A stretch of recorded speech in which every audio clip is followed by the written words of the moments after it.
If you're looking for a short and impactful gaming experience that doesn't require too much of you, but provides a very specific feeling or emotion, then Snapshot Spirit Live is a really interesting game to pick up. It's £1.99 and it is a mixture of a 2D Jetpack platforming game and a ghost photography game, as you play as a streamer trying to differentiate herself out from the crowd.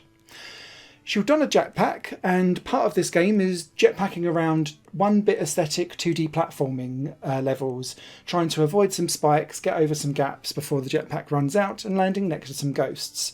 The platforming is quite rudimentary and basic, but it does what it says on the tin and doesn't cause any angst or problems.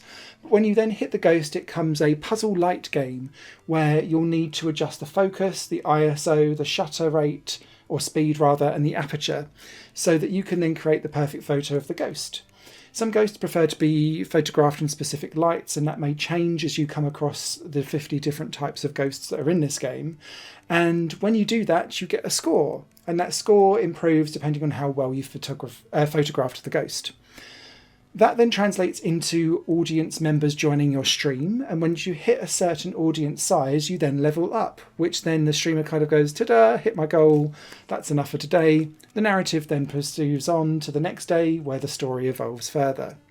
The story itself is quite clunky, and I think this is down to the brevity of the cutscenes and the brevity of the game as a whole, because it doesn't allow nuance to let you get to know the streamer beyond some really superficial, clunky exposition that doesn't really lend itself well to landing its narrative impact particularly well until the very last scene, which does do a quite good job.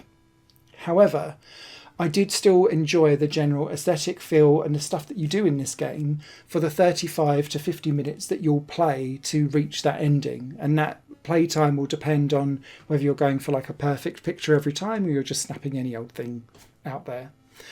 This is a low effort but quite interesting, unique world to be part of, and I'd love to see this expanded out further into a bigger game if this does well, because I think there's something really unique and interesting here that I'd love to spend more time in the world of. Snapshot Spirit Live is out now.